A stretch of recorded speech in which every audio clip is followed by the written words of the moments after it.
구약성경 욥기 31장 16절에서 25절까지 우리 한 목소리로 함께 봉독하겠습니다. 내가 언제 가난한 자의 소원을 막았거나 과부의 눈으로 하여금 실망하게 하였던가. 나만 혼자 내 떡덩이를 먹고 고아에게 그 조각을 먹이지 아니하였던가. 실상은 내가 젊었을 때부터 고아 기르기를 그의 아비처럼 하였으며 내가 어렸을 때부터 과부를 인도하였노라. 만일 내가 사람이 의복이 없이 죽어가는 것이나 가난한 자가 덮을 것이 없는 것을 못 본 채했다면, 만일 나의 양털로 그의 몸을 따뜻하게 입혀서 그의 허리가 나를 위하여 복을 빌게 하지 아니하였더라면, 만일 나를 도와주는 자가 성문에 있음을 보고 내가 주먹을 들어 고아를 향해 휘둘렀다면, 내 팔이 어깨뼈에서 떨어지고 내 팔뼈가 그 자리에서 부스러지기를 바라노라. 나는 하나님의 재앙을 심히 두려워하고 그의 위엄으로 말미암아 그런 일을 할 수 없느니라. 만일 내가 내 소망을 금에다 두고 순금에게 너는 내 의뢰하는 바라 하였다면, 만일 재물의 풍부함과 손으로 얻은 것이 많음으로 기뻐하였다면. 여기까지 공부하겠습니다. 할렐루야. 하나님의 은혜가 여러분과 함께할 줄로 믿습니다. 계속해서 이 욥의 자신의 삶에 대한 이야기, 또 지금까지 하나님 앞에서 자기가 온전하기 위하여서 어떻게 살아왔는가라는 것을 그의 삶의 고백을 통해서 우리가 계속 볼 수가 있습니다. 16절에서 보면은 이 욥은 자신이 악한 자의 소원도 가볍게 취급하지 않았다, 그렇게 고백을 하고 있습니다. 내가 언제 가난한 자의 소원을 막았거나 과부의 눈으로 하여금 실망하게 하였던가, 그렇게 말을 하죠. 이 한 사람의 소원을 들어주면 그 사람이 얼마나 기뻐하겠습니까?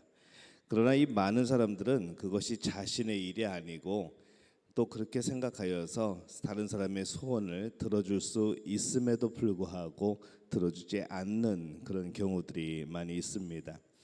혹 그것이 자신에게 유익으로 돌아올 수 있는 그런 상전이나 또 높은 사람의 그런 소원이라고 한다면 들어주겠지만은, 그것이 자신에게 전혀 유익이 되지 않는, 전혀 이익이 돌아오지 않는 그러한 작은 사람들의 소원이라고 한다면은 사람들이 무관심해지는 그런 경우들이 많은 것이죠. 그러나 이 온전한 사람은 그 사람을 진정 기쁘게 할 수 있고 또 그 사람의 간절한 바람이기도 한 소원에 대해서 무관심하지 않습니다. 그것이 진실한 소원이 아니거나 죄에 대한 욕심의 것이 아니라면 얼마든지 그것을 들어줄 필요가 있는 것이죠.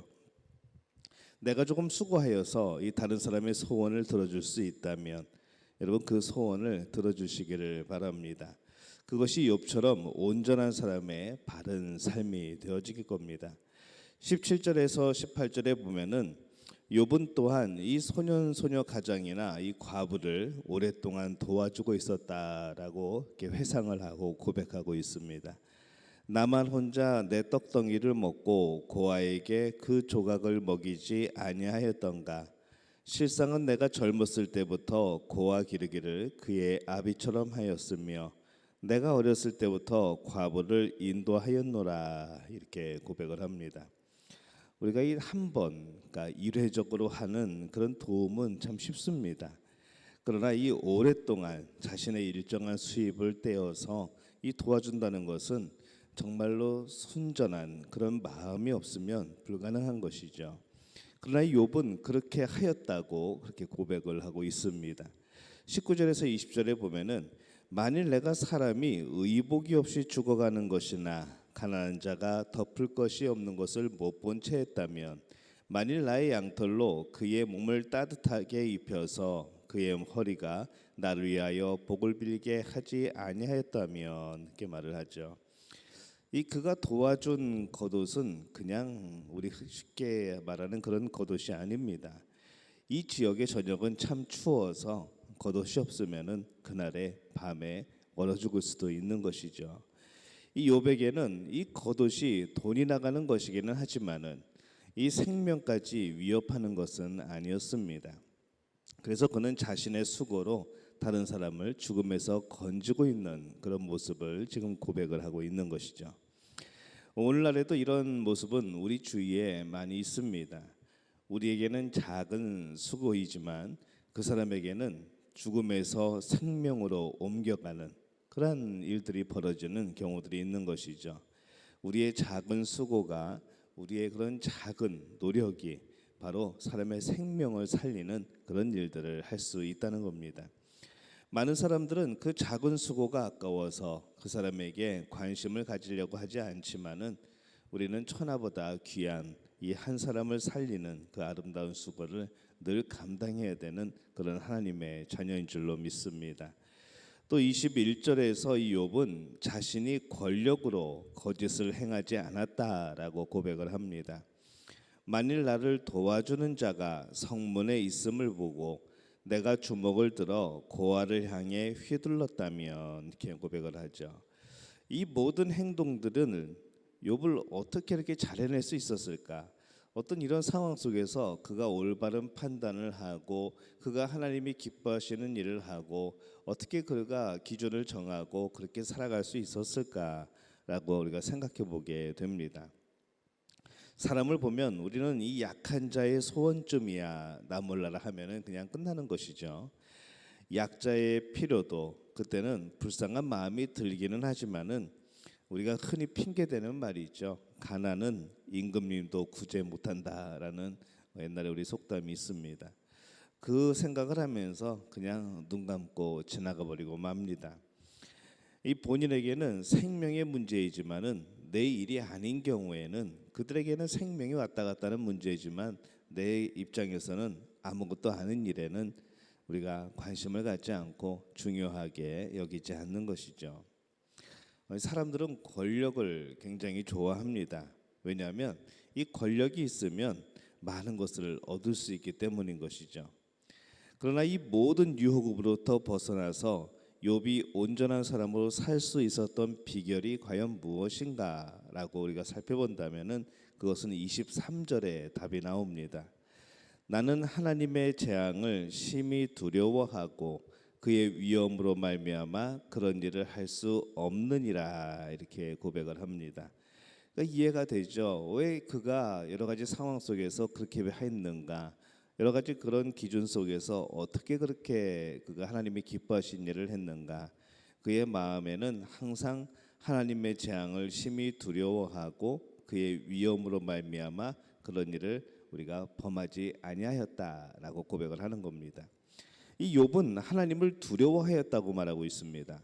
사람의 법으로는 그렇게 하지 않아도 되지만은 하나님의 법으로는 그렇게 해야 되기 때문에 그는 행한 것이죠. 사람의 법으로는 해도 되지만 하나님의 법으로는 하지 말아야 되는 것이기 때문에 하지 않았다라고 고백을 하는 겁니다.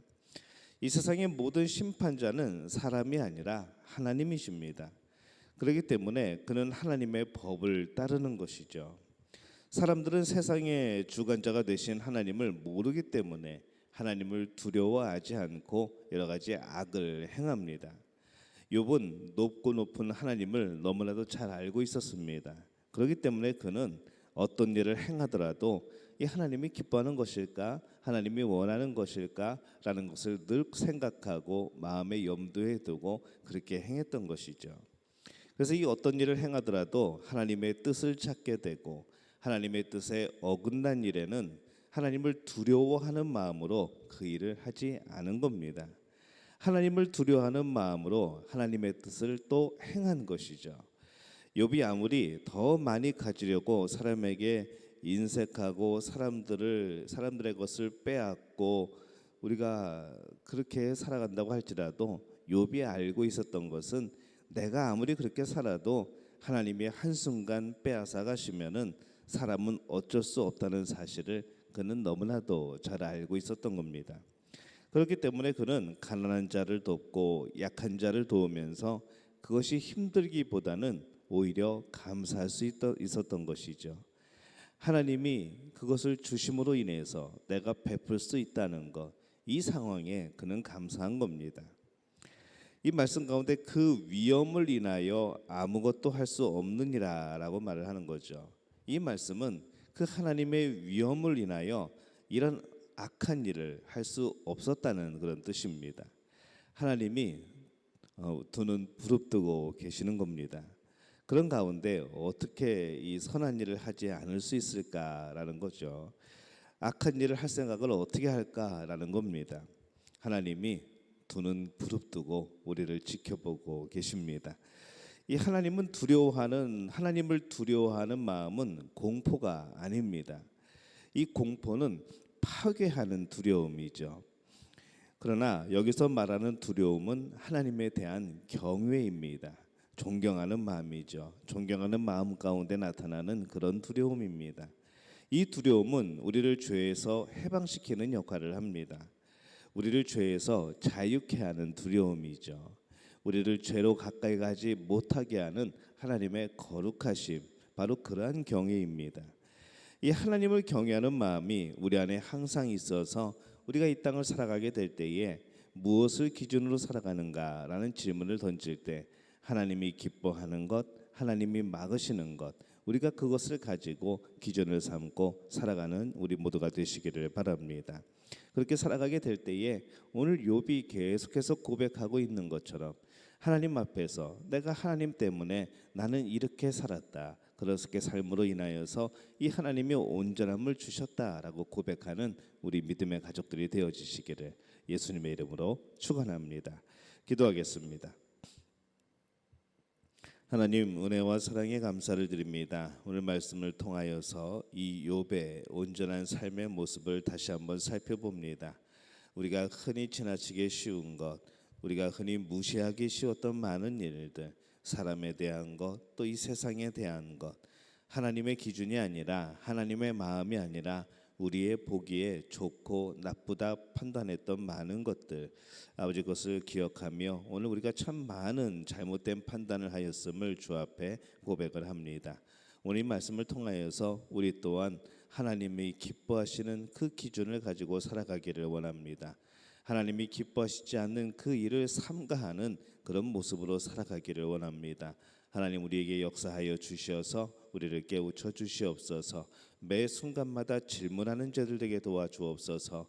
하나님, 이것이 과연 옳은 것입니까? 라고 물을 수 있는 것, 하나님, 우리가 그런 담대함을 가지고 이 세상 살아가게 될 때에, 그런 온전함을 향한, 성결함을 향한 그 마음으로 살아가게 될 때에 오늘 우리의 믿음의 가족들을 지키시고 하나님 인도하시고 하나님 칭찬받는 성도들의 삶이 될 수 있도록 주님 역사하여 주시옵소서.